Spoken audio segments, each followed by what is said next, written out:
ಏನಂಕಲ್? ಇಲ್ಲಿ ಹಾರ್ಟು ಮತ್ತು brain heart ಇದ್ದ ಪ್ರಾಬ್ಲಮ್ ಇದೆ. ತಲೆ ಸುತ್ತು ಬಂದು ಬಿದ್ದು ಅಮೆಂಟ್ ಆಗಿ TSS ಅಲ್ಲಿ ಸೇರಿಸಿದ್ವಿ. ಅಲ್ಲಿ ಅವ್ರು ಏನಾದ್ರು 3 ದಿನ ಇಟ್ಕೊಂಡು ತುಂಬಾ ಡೇಂಜರ್ ಇದೆ, ಆಪರೇಷನ್ ಮಾಡ್ಬೇಕು ಅಂತ ಇಲ್ಲಿ ಕಳ್ಸಿದ್ವಿ. ಯಾವ್ದು ಆಪರೇಷನ್? ಬ್ರೈನಿಂದು. ತಲೆದ? ಅದು ಬ್ಲೀಡಿಂಗ್ ಆಗಿತ್ತು, ಎಲ್ಲ ಸ್ಕ್ರಾಚ್ ಆಗಿದೆ ಅಂತಂದ್ರು. ಮಂಗಳೂರಿಗೆ ಕಳ್ಸಿದ್ರು, KS ಹೆಗಡೆ. ಅವ್ರು ಏನಂದ್ರು ಆಪರೇಷನ್ ಮಾಡಿದ್ರೆ ಸಕ್ಸಸ್ ಆಗಲ್ಲ, ನೀವು ಹಾಗೆ ಕರ್ಕೊಂಡು ಹೋಗಿ ಅಂತಂದ್ರು. ಕೋಮಕ್ಕೆ ಹೋಗ್ಬಿಟ್ಟಿದ್ರು. ಎಷ್ಟು ಸಮಯ ಆಯ್ತು ಇದಾಗಿ? ಇದಾಗಿ 4 ತಿಂಗಳಾಯ್ತು. ಕೋಮಕ್ಕೆ ಏನು ಗೊತ್ತಾಗಲ್ಲಾಗಿತ್ತು, ಸಣ್ಣ ಮಕ್ಕಳ ತರಾನೇ. ಈಗ ನಿಂತ್ರೆ ತಲೆ ತಿರುಗ್ತದೆ? ನಿಂತ್ರೆ ತಲೆ ತಿರುಗ್ತದೆ. ಹಾರ್ಟ್ ಇದೆ ಹೇಳಿದ್ರಲ್ಲ, ನೋವು. ಈಗ ನೋವು ಉಂಟಾ? ಹಾರ್ಟ್ ನೋವು ಇರ್ಲಿಲ್ಲ? ಇಲ್ಲ ಇದಾದ್ಮೇಲೆ ಏನಿಲ್ಲ. ಅವ್ರು ಏನಂತಾರೆ, ಈಗ ಆಪರೇಷನ್ ಮಾಡಿದ್ರೆ ಸಕ್ಸಸ್ ಆಗಲ್ಲ, ಗ್ಯಾರಂಟಿ ಕೊಡಲ್ಲ ಅಂತಾರೆ. ಮೆಡಿಸಿನ್ ಅಲ್ಲಿ ಕಡಿಮೆ ಮಾಡಿದ್ದಾರೆ, ಇಷ್ಟು ಮಾಡಿದ್ದಾರೆ. ಏನೋ ನಮ್ಮ ಅಂಗಲ್ಯ ಭಾಗ ಗಟ್ಟಿ ಇದೆ, ಇಷ್ಟು ಮಾಡಿ ಕಳಿಸಿದ್ದಾರೆ. ಈಗ ಹಾರ್ಟ್ ಒಂದ್ಸಲ ಅಟ್ಯಾಕ್ ಆಗಿದೆ. ಅವ್ರು ಏನಂತಾರೆ, ಇದು ಮೆಡಿಸಿನ್ ಕೊಟ್ರೆ ಇದಕ್ಕಾಗಲ್ಲ, ಸ್ಟಂಟ್ ಹಾಕ್ಲಿಕ್ಕೂ ಆಗಲ್ಲ ಅಂತಾರೆ. ಅಂಕಲ್, ನಿಮಗೆ ಹಾರ್ಟ್ ಅಲ್ಲಿ ಈಗ ನೋವಿದೆ? ನೋವಿದೆ. ನೋವು ರಾತ್ರಿ ಇಲ್ಲಿ ಏನ್ ಸೆನ್ಸ್ ಆಗ್ತದೆ? ಇಲ್ಲಿ ನೋವಿದೆ. ಅಲ್ಲಿ ಸಹ ನೋವು ಉಂಟಾ? ಹೌದು, ಇಲ್ಲಿ ಇದೆ. ನೈಟ್ ತನಕನು ಕೂತೆ ಬೆಳಕು ಮಾಡಿದ್ವಿ. ಇಲ್ಲೆಲ್ಲ ಶೆರ್ಕೆ ಬರುತ್ತೆ ಅಂತಾರೆ, ಅಂದ್ರೆ ನೋವು ಬರುತ್ತೆ ಅಂತ. ಸೆಳ್ತಾ ಮತ್ತೆ ಕಾಲಿಗೆ ಜೀವ ಇರಲ್ಲ ಅಂತಾರೆ. 2 ಕಾಲಿ ಜೀವನೇ ಇಲ್ಲಾಗಿತ್ತು. ಇದಾದ್ಮೇಲೆ ಏನು ಇಲ್ಲಾಗಿತ್ತು, ನಾವು ಹೊತ್ಕೊಂಡು ಓಡಾಡ್ತಾ ಇದ್ವಿ.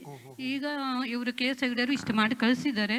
ಆದ್ರೆ ಒಂದೊಂದ್ ದಿನ ಕಾಲಿಗೆ ಜೀವ ಇರಲ್ಲ ಅಂತಾರೆ, ಒಂದೊಂದ್ ದಿನ ಹಿಂಗೆ ಚೂಟಿದ್ರು ಗೊತ್ತಾಗಲ್ಲ, ಆತರ ಚೂಟ್ರು ಗೊತ್ತಾಗಲ್ಲ. ಹಿಂಗ ನೋವಿದೆ, ಶೆರ್ಕೆ ಒಂಥರ.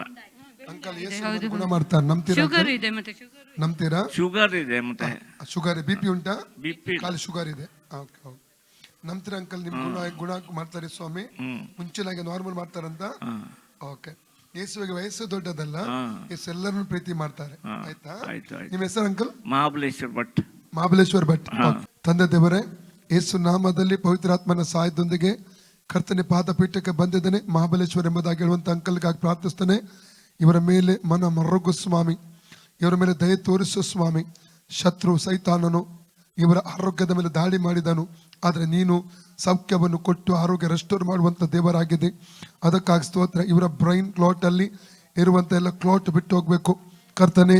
ನೀನು ಸೌಖ್ಯದಾಯಕನು, ಗುಣಪಡಿಸುವ ದೇವರು. ನೆಕ್ಸ್ಟ್ ಟೆಸ್ಟ್ಗೆ ಇವರು ಹೋದಾಗ ಎಲ್ಲ ನಾರ್ಮಲ್ ಇದೆ ಎಂಬುದು ಹೇಳುವ ರೀತಿಯಲ್ಲಿ ಅದ್ಭುತ ಮಾಡಬೇಕು. ಅದು BP, ಇವರ ಶುಗರ್, ಶರೀರದ ಶುಗರ್ ಬಿಟ್ಟು ಹೋಗ್ಬೇಕು, ಬ್ಲಡ್ ನಾರ್ಮಲ್ ಆಗಲಿ. ಅದರಲ್ಲಿ ಬ್ಲಡ್ ಶುಗರ್ ರೋಗಾತ್ಮವನ್ನು ಇವರ ಬ್ಲಡ್ ಇಂದ ಶರೀರ ಹೊರದಬ್ಬುತ್ತಾ ಇದ್ದಾನೆ. ಅದು ಮಾತ್ರವಲ್ಲದೆ ಎಲ್ಲಿ ನೋವು ಉಂಟು ಅಂಕಲ್? ಯೇಸುವಿನ ನಾಮದಲ್ಲಿ ಎದೆಯಲ್ಲಿರುವ ನೋವಿಗೆ ಅಪ್ಪಣೆ ಕೊಡ್ತಾ ಹೊರಗೆ ಬಾ. ಔಟ್. ಎದೆ ಫ್ರೀ ಆಗಲಿ, ನೋವಿನಾತ್ಮ ಹೊರಗೆ ಬಾ, ಹಾರ್ಟ್ಗೆ ಸಂಬಂಧಪಟ್ಟ ರೋಗಾತ್ಮ ಹೊರಗೆ ಬಾ. ರೈಟ್ ನಾವ್ in the name of Jesus. ಈ ತಂದೆಯವರು ಫ್ರೀ ಆಗಲಿ, ಈ ತಂದೆಯವರು ಫ್ರೀ ಆಗಲಿ ಯೇಸು ನಾಮದಲ್ಲಿ. ಔಟ್. ಯೇಸುವಿನ ಬಾಸುಂಡೆಗಳ ಮೂಲಕ ಈ ತಂದೆಯವರಿಗೆ ಗುಣವಾಯಿತು. ಯೇಸುವಿನ ಬಾಸುಂಡೆಗಳ ಮೂಲಕ ಈ ತಂದೆಯವರು ಗುಣವಾಯಿತು. ಯೇಸುವಿನ ಬಾಸುಂಡೆಗಳ ಮೂಲಕ ಈ ತಂದೆಯವರು ಗುಣವಾಯಿತು. ಯೇಸುವಿನ ಬಾಸುಂಡೆಗಳ ಮೂಲಕ ಈ ತಂದೆಯವರಿಗೆ ಗುಣವಾಯಿತು. ಯೇಸುವಿನ ಬಾಸುಂಡೆಗಳ ಮೂಲಕ ಈ ತಂದೆಯವರಿಗೆ ಗುಣವಾಯಿತು. ಯೇಸುವಿನ ಬಾಸುಂಡೆಗಳ ಮೂಲಕ ಈ ತಂದೆಯವರಿಗೆ ಗುಣವಾಯಿತು. ಯೇಸುವಿನ ಬಾಸುಂಡೆಗಳ ಮೂಲಕ ಈ ತಂದೆಯವರು ಗುಣ. Free in the name of Jesus. Uncle, ಈಗ ನೋಡಿ ನೋವು ಉಂಟಾ ನೋಡಿ, ಅದರಲ್ಲಿ ಈಗ ಫ್ರೀ ಆಯ್ತಲ್ಲ? ದೇವರ ಸ್ತೋತ್ರ.